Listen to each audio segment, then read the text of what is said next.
ako nandito. Ang alam ko, nagmamaneho lang ako. Nandito ka dahil cancel ka ng cancel. Alam mo nang may malaking truck sa likuran mo, cancel ka pa rin. Ano, for 1K pesos, kung vegetarian ang tawag sa kumakain ng gulay, ano ang tawag sa kumakain ng tao? Humanitarian. Na Michael at Rafael ay mga... Ninja. Ano ang tinatanggal sa itlog bago ito kainin? Buhok. Magbigay ng pagkain na dumidikit sa ngipet. Tinga. Doc Mark, kapag tinataas ko po ang kamay ko, sumasakit po ang dibdib ko. Madali lang yan, Iha. Huwag mo na lang itaas ang kamay mo. Miss, anong motor ng boyfriend mo? Siyempre, Honda Click. Bukod sa poge, loyal.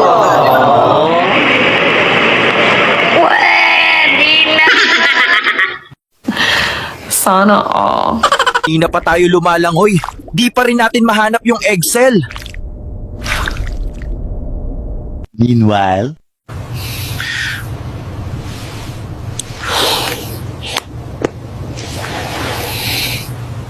Grabe si Ikloy, gibusog juta sa bimbang. Muadto na tagawitan kay maligo ta didto. Baho na kong Ikloy. Lakas mo din eh, no? Araw-araw kang lasing, tapos wish mo sa birthday mo, good health. Ibang-iba talaga si foreman kaysa sa mga operator. Ang operator, pasok agad. Si foreman, langhap, sarap mo na. Paano ka magkakaroon ng tunay na kaibigan kung sa pakinabang ka lang dumedepende? Kupal ka kasi. Karnal, di ako makakarating sa meeting. Linalagnat ako, bawi na lang ako sa sugunod. Papalakas lang ako. Karnal, di ako makakarating sa meeting. Linalagnat ako, bawi na lang ako sa susunod. Napakarami naman ng order na to. Talagang sinulit ng customer na to. Napakatagal pa. Aray ko. Girl, sinong pipiliin mo? Isang engineer o isang contractor? Mas pipiling ko pa rin ng technician. Kasi kahit maliit lang kumita, pero enjoy naman ako araw-araw. Babe, buntis ako. Yes, magiging tatay na ako. Hindi, no, magiging ninong ka na. Best friend mo, tatay nito. Best friend mo, tatay nito. Magtrabaho tayo mga apo para may pang-travel at channel lifestyle ang mga Disney princess natin. Need natin magbayad ng tax. Yung sahod mo, bawas na ng tax. Kinurakot pa ng mga buwaya. Langya kahit pamasahe, wala. Boss, ayoko magbiyahe pa. Hindi pa ako tapos gumastos ng huling sahod ko. Kung magdadrive ulit ako, mababayaran ulit ako. Kaya sa susunod na buwan na lang ako magta-trip. palagay ko nakadroga yan. Pops, bakit kaya konting ulan lang sa atin ng tuloy-tuloy baha kaagad dito sa Pinas? Ewan ko rin, Pops. Ang sabi nila, tinipid daw yung flood control project at napunta sa mga buhaya. Yun lang, imbis na mga taong bayan ng makinabang, binulsa pa ng mga Crocodile Jones. Oo nga, tayo man apektado sa baha. Hirap kaya mag-deliver. Pag may baha, babad ang paa, kaya pag uwi mo, need mo talaga ng paint reliever. Mismo, sakit sa paa, tapos sabayan pa ng alipunga dahil yan sa lintik ng mga buhaya. Tingnan mo na lang sa balita, sila nagsisihan at nagtuturuan. Eh pare-parehas naman sila. Pare-pareha silang mga buhaya at kurap. Eh tayo, makakain na ng pares biyahe na naman.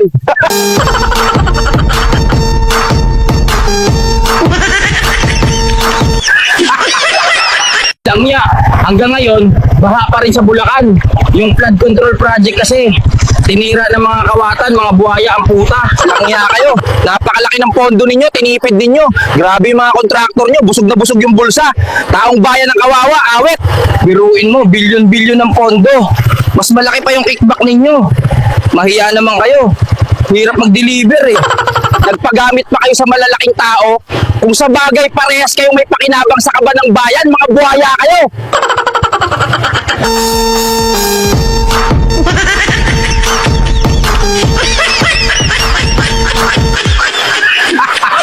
Kapag nagagalit ako sa'yo, hindi ka sumasagot pabalik. Paano mo kinokontrol ang galit mo? Nililinis ko ang inidoro. Paano nakakatulong yon? Ginagamit ko ang toothbrush mo.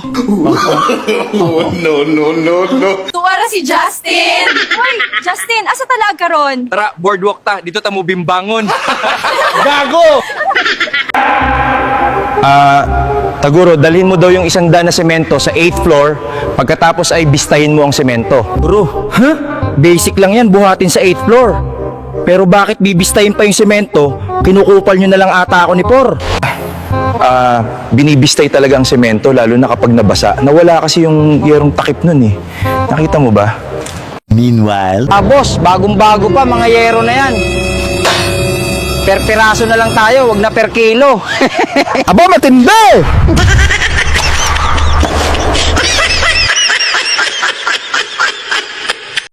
May swimming pool po ba yung kwarto niyo ni Papa? Bakit mo naman nasabi yan, anak? Narinig po. Kasi kita kagabi, sabi mo, Mahal, ang galing mo naman sumisid. Sa Pilipinas, inimbitahan mo na sa handaan, tapos sasabihin pa nila na walang lasa yung pagkain. Tapos kapag uuwi, magsusupot pa sila ng spaghetti at Shanghai, ang kakapal talaga ng mukha nila. Matikas at makisig daw ang mga driver sa Quezon. Baka naman isang round pa lang sa bembang, kalog na mga tuhod nyo!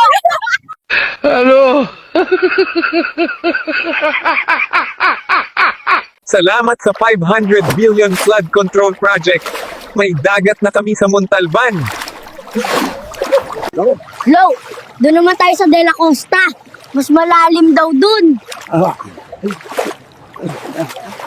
Paps, wala ka pa rin booking. Nakalimang balik na ako, ikaw olats pa rin. Yabang dayo naman.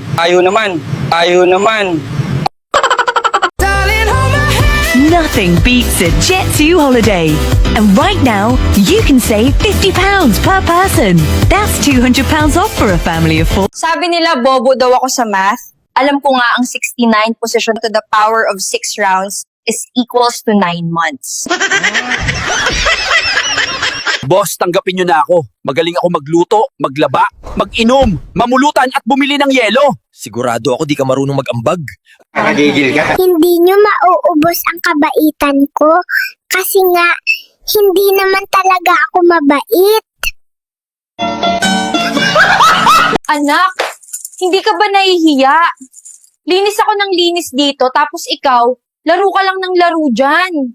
Hindi ba mas nakakahiya kung ako ang maglilinis dyan, tapos ikaw ang maglalaro dito? Kamusta po ang biyahe bilang isang Grab rider? Ma'am, wala pa po akong tulog. Pero kailangan pa rin kumayod. Kasalukuyan po akong nandito sa napakalaking pagbaha sa Pansol, Calamba, Laguna, tapos nawala. Yung Grab rider, biig lang nawala. Miss, nasan po ang CR? Doon po. Sa wakas, nakaraos din. Paps, kamusta? Malakas ba? Mukhang nakakarami ka na. Tama ka, Paps. Nakakarami na nga ako. Nakakaraming na akong cancel. Kamusta po ang biyahe bilang isang Grab rider? Actually, ma'am, wala pa po akong tulog, pero hataw lang, walang uwian. Kamusta po, kuya? Kumain na po ba kayo? Hindi pa nga po, ma'am. Biyahe pa. Ay, relax muna mga paps. Sarap talaga ng bagong loan. Ang dami kong pera. Eto. Hello, ma'am. Grabe. Tawid dagat pa pala tong sa inyo. Inabutan pa ako dito ng bagyo. Kuya, pasensya ha. Di ko alam na babagyo eh.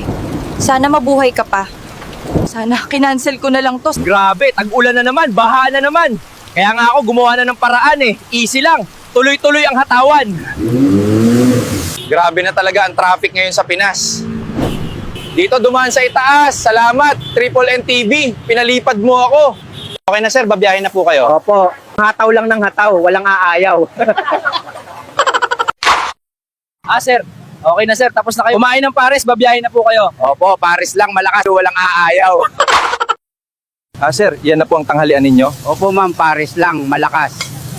Pagkatapos, biyahe na ulit.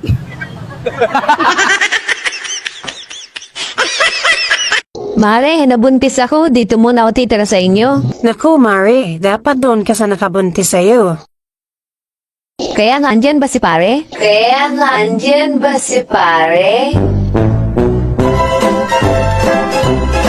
Boss, tapos na po yung kalsada. Good, gibahin mo na. Kailangan ko ng budget ulit pang paayos ko ng bahay. Alam niyo dito napupunta ang mga tax ninyo sa magarakong mansyon at mamahaling sasakyan. I'm feeling blessed. Salamat kay God. Balita ko masaya na kayo na wala ng tukang. Oo.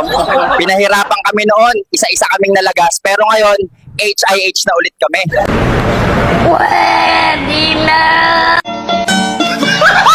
Saan ko kaya itatago itong kaputol ko? Nahihirapan na akong lumipad sa bigat nito. Ay! Eto may kuweba sakto. Wala na sigurong makakakita nito dito.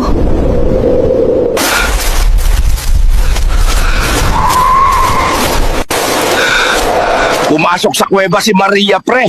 Sabik na ako sa kalahating pangbaba ni Maria. Antayin natin siya lumabas, pre.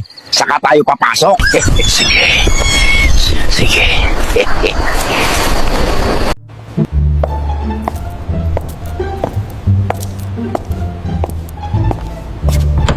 Mother, may aaminin po ako. Ano yun, Lola? May Nakahawak po ako ng ng lalaki. Pero di ko asawa. Maghugas ka ng kamay gamit ang holy water.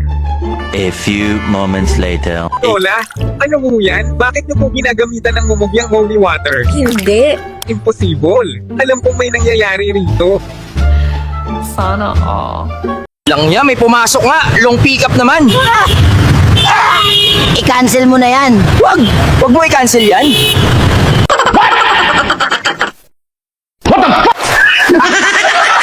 Teka, tama ba tong daan ko?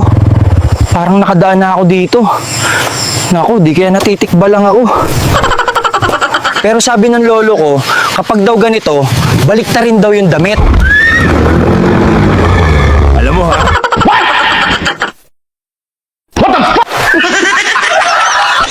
Hoy, tigil! Di naman kita kakainin. Pwede ko ba hingin yung no-show mo?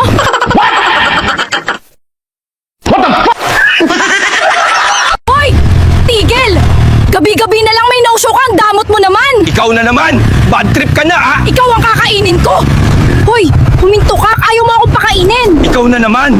Kung maiinis ako sa'yo, ako ang kakain sa'yo.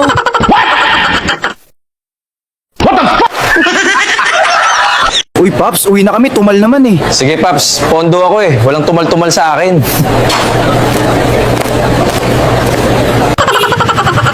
Uy, Paps, mukhang puyat na puyat ka kakapondo, ha? Hindi, Paps, nakatulog ako. Patay pala up ko. Umaga ko na napansin. Eagles.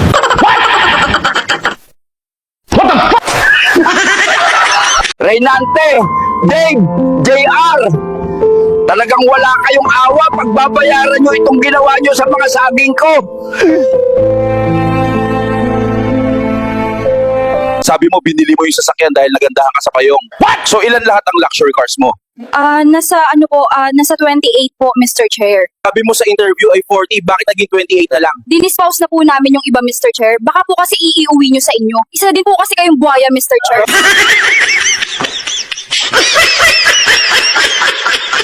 Lola, bakit po kayo naliligo dyan? Sayang naman ang project ng DPWH na libreng swimming pool. Sabi sa balita, baka maparusahan na yung kurakot sa flood control. Sana nga kasi hanggang ngayon lubog pa rin tayo sa baha.